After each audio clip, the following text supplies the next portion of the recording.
네, 오늘은 사무엘상 26장 말씀입니다. 이번에는 두 번째 다윗이 사울 왕을 살려준 이야기를 우리에게 전해주고 있습니다. 이번에는 십광야라는 곳에서 하길라 산 길에서 다윗이 있다라는 첩보가 들어오게 됐고, 사울이 이를 잡기 위해서 군대를 일으켜 오게 됩니다. 이제 여기서는 조금 더 우리가 다윗의 주변 인물 그리고 사울의 주변 인물을 좀 봐야 됩니다. 일단 사울 왕의 군대 장관은 아브넬이라고 하는 유명한 맹장입니다. 아주 전투에 능한 용맹한 그런 아브넬이라는 장수가 군대 장관으로 있었고, 그 다음에 다윗에게는 아히멜렉 그리고 요압, 아비새, 여기다 뭐 한 사람 더 하라면 아사헬이 있었는데, 이 요압과 아비새와 아사헬은 다윗의 누나 스루야라고 하는 누나가 있었는데, 그 누나의 아들이니까 조카들이 되겠죠. 스루야의 아들들이 세 사람이 있었는데 다윗에게는 아주 중요한 인물입니다. 요압은 나중에 군대 장관이 되고, 아비새도 그 용맹한 3인 중에 드는 사람 중에 하나가 되게 되고, 나중에 아사엘은 아브넬과 이제 싸울 때, 사울 왕 죽고 난 다음에 그 아브넬과 싸울 때 아브넬을 잡고자 쫓아가다가 결국 아브넬에게 죽임을 당하는 그러고 맙니다. 근데 이 스루야의 아들들은 아주 용맹하기는 이루 말할 데가 없는데 성질이 급하고 좀 거칩니다. 사람들이 성질이 아주 급하고 거칠어요. 그러니까 다윗 왕에게 있어서는 칼처럼 쓸 수 있는 사람이지만 부드러운 사람들이 아니어가지고 나중에 그게 다윗 왕에게 크게 좀 독소처럼, 그러니까 분명히 장점이 있는데 그 단점이 있기 때문에 그 단점 때문에 힘들어하는 그런 것이 있어요. 그래서 나중에 솔로몬에게 왕위를 물려줄 때 요압 장군을 제거해라, 너한테 도움이 안 될 것이다 라고 그렇게 얘기를 했어요. 아무튼 이 리더십이라는 것, 그리고 또 어떤 단체를 이렇게 이끌어 나아가는 데 있어서는 우리가 생각하는 것보다는 훨씬 복잡한 여러 가지 메커니즘이 작동하고 있어요. 근데 이 모든 것들을 우리가 이해 득실, 또 막 어떤 합리적인 거 이런 거 다 따지는 것도 중요하지만 그런 것들이 너무 복잡하고 또 절대적이지가 않습니다. 그래서 우리는 그저 가장 중심이 되는 것이 뭐냐면 지금 사무엘상에서 강조하는 여호와 하나님께서 보시는 그 중심, 그건 항상 하나님의 말씀대로 한다. 하나님 말씀대로가 제일 중요한 문제입니다. 이번에도 이제 사울이 침입해 왔고 이렇게 했는데, 다윗 왕이 누가 저 사울 왕 그 텐트에 기습 내가 할 건데 나와 함께 하겠느냐라고 했을 때 용맹스러운 아비새가 나서게 됩니다. 아비새는 아까도 얘기한 것처럼 달리기가 빠르고 아주 용맹하고 또 거칠고 급한 그런 사람이에요. 아비새가 대번에 나섰죠.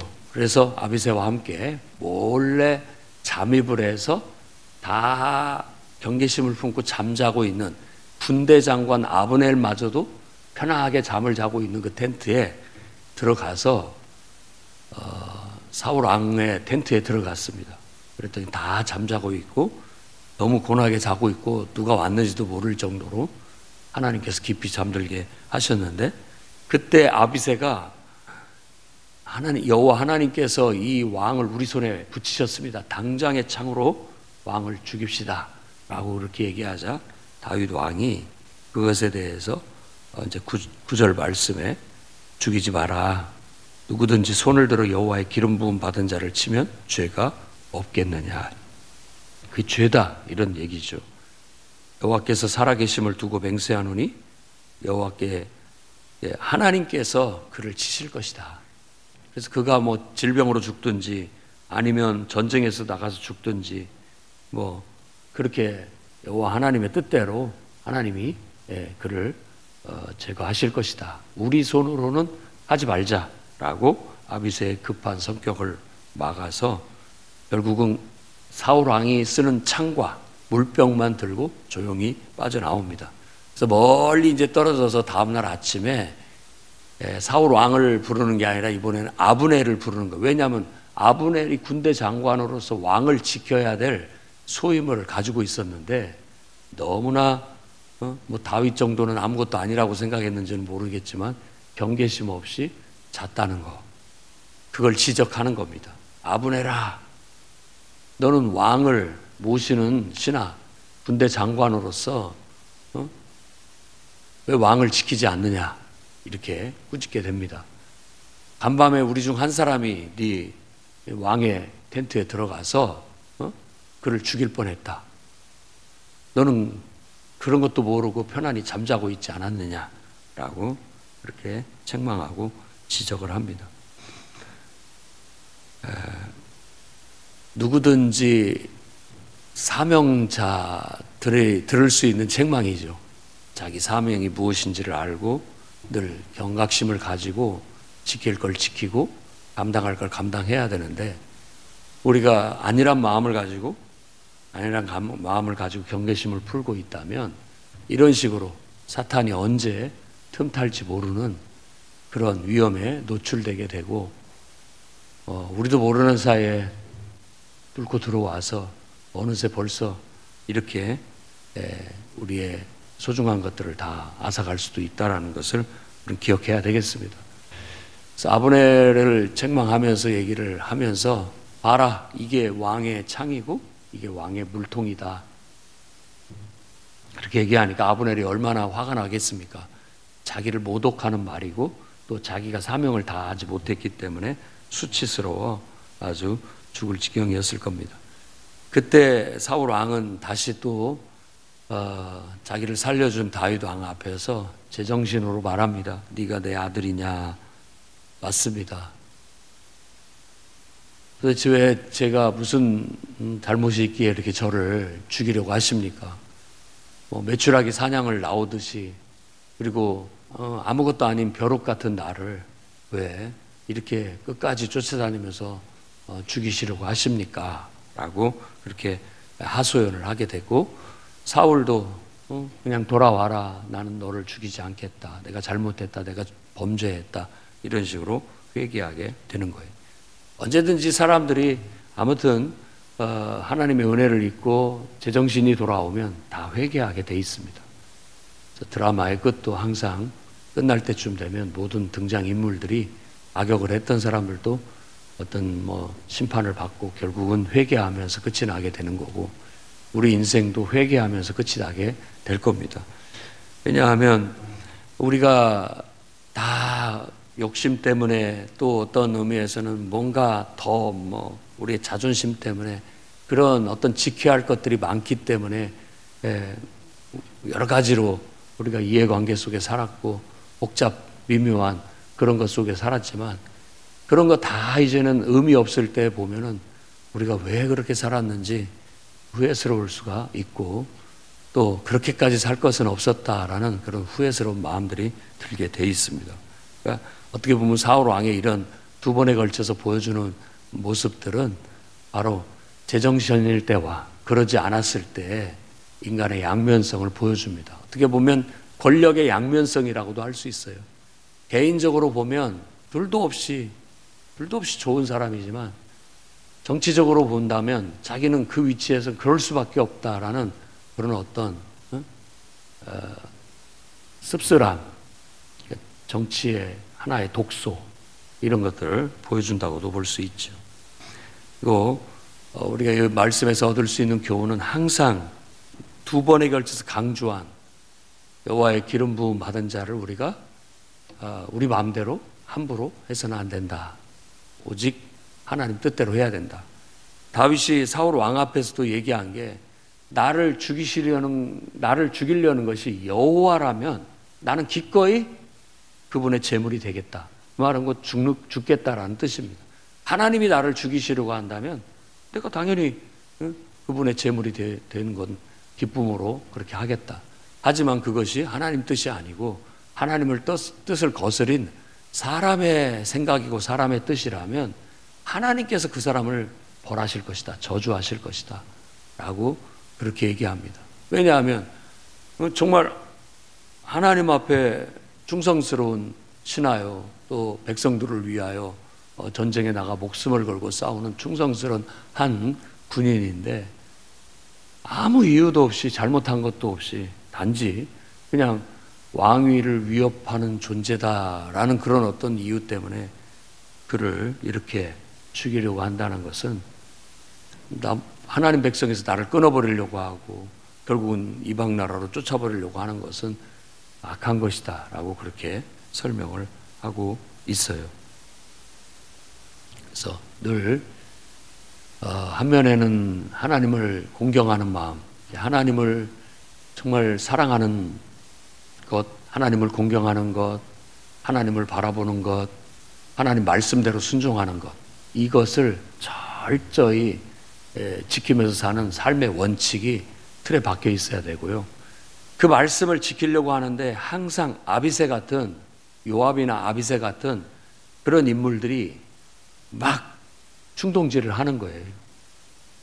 그냥 죽입시다, 이건 하나님 뜻입니다 라고까지 해가면서 우리를 충동하는 거예요. 그런 말에 우리가 넘어가면 안 됩니다. 그러니까 다윗 왕과 사울 왕의 차이점이 그거예요. 사울 왕은 하나님 말씀을 듣기도 하지만 사람들의 말을 더 쫓아갔어요.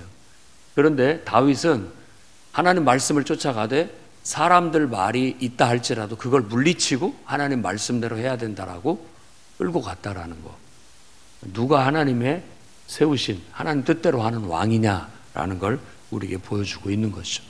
우리도 늘 사람의 말과 하나님의 뜻이, 하나님의 뜻과 사람의 뜻이 있을 때 하나님의 뜻을 쫓아가되 하나님의 뜻이 하나님께서 내가 주님을 위한 제물이 되기를 원한다면 기꺼이 될 수 있어야죠. 이미 2000년 전에 인간이 돼서 이 땅에 오신 하나님, 하나님의 아들 예수 그리스도도 하나님의 뜻이었기 때문에 그가 하나님 앞에 산 제물로 스스로를 내어주게 된 거예요.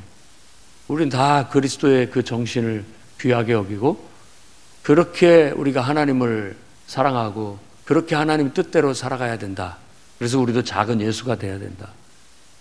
그래서 우리도 예수님께서 그리스도로서 그와 같은 삶을 산 것처럼 우리도 한 영혼으로서 정말 작은 그리스도가 돼서 우리도 그런 길을 가야 된다. 이게 예수 그리스도의 가르침의 핵심인 것이죠.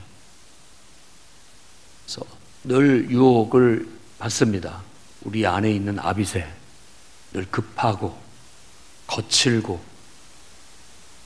또 자기 이속이나 욕심을 위해서라면 뭐든지 하고 싶어하는 강한 어떤 그런 어떨 때는 통제가 잘 안 되는 우리 안에 있는 아비새가 있습니다. 그러니까 이런 것들을 우리가 잘 통제하고 다스리는 것이 필요해요. 그걸 통제하고 다스릴 수 있는 힘은 하나님밖에 없고 하나님 말씀밖에 없는 거예요. 내가 하나님만 바라보고 하나님께만 순종한다라는 정신을 가지면 아비새를 내가 통제할 수 있지만 그게 약해버리면 그럼 그렇게 하자, 끌려다닐 수밖에 없는 거죠.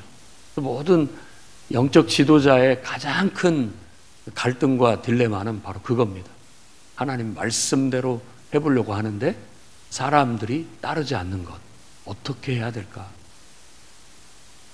그게 가장 어려운 일이고 그걸 따를 수 있도록 이끌어가는 것이 리더십이죠.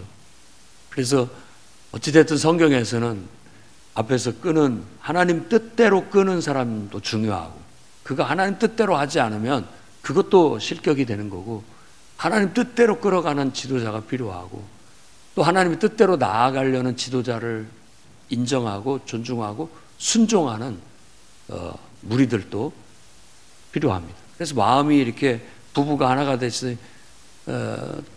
지도자와 일반 성도들이 한 마음에 딱 돼가지고 함께 움직이는 것이 가장 힘이 있는 그런 하나님의 교회의 상태고 또 하나님 백성의 상태라고 볼 수 있어요. 지금 하나님은 다윗 왕을 훈련하고 연단시켜서 결국 그런 나라를 세우려고 하고 계시는 거예요.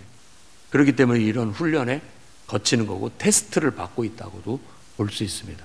다윗은 이번에도 하나님의 테스트를 잘 통과해서 기름 부음 받은 자, 곧 하나님이 세우신 왕이라고 그래도 믿었던 그 왕을 자기 손으로는 죽이지 않고 하나님께 맡기겠다. 하나님이 죽이시더라도 하나님이 죽이시고 하나님이 알아서 하시기를 우리는 하지 않는다. 이렇게 얘기를 하고 있는 그 정신을 우리도 배워야 되겠습니다. 그리고 우리 안에 있는 인간적인 강력한 에너지를 여러분이 하나님 뜻대로 하나님 말씀대로 잘 다스려서 순종하게 한다면 여러분들도 다윗 왕처럼 정말 훌륭하게 쓰임받는 하나님의 일꾼이 되리라 믿습니다. 기도하겠습니다. 거룩하신 주님, 주님의 말씀에서 가르치는 바를 배우게 하시고 즉 하나님이 뜻하시는 대로 하나님이 우리에게 주신 말씀대로만 순종하며 살아가는 자들이 되게 해 주옵소서. 하나님보다 더 다른 것을 사랑하는 거 없게 하시고 하나님보다 더 무서워하는 것도 없게 하시고 하나님보다 더 바라보는 것도 없게 하시며 하나님보다 더 순종하는 것도 없게 하시고 오로지 하나님을 경외하며 하나님을 사랑하며 하나님만 바라보며 하나님께만 순종하는 그런 위대한 신앙심을 가지고 우리의 삶의 질서를 잘 잡아 다스려 나아갈 수 있는 저희들 되게 도와주옵소서. 아비새와 같이 늘 급하고 거칠고 충동적이고 그런 우리들의 꿈틀대는 욕망들을 다스려 주시옵고 하나님의 선하신 뜻대로 순종해 나갈 수 있도록 붙잡아 주옵소서. 하나님의 뜻이라면 기꺼이 주님의 영광을 위해서라면 기꺼이 주님의 제물까지도 되기를 원합니다. 온전한 순종으로 주님을 섬기게 하여 주시옵소서. 주님의 몸된 교회가 아름다운 순종의 위대한 정신으로 한 몸이 되어 힘있고 능력있게 이 마지막 시대에 하나님의 사역을 감당해 나아갈 수 있도록 붙잡아 주옵소서. 예수님 이름으로 기도드립니다.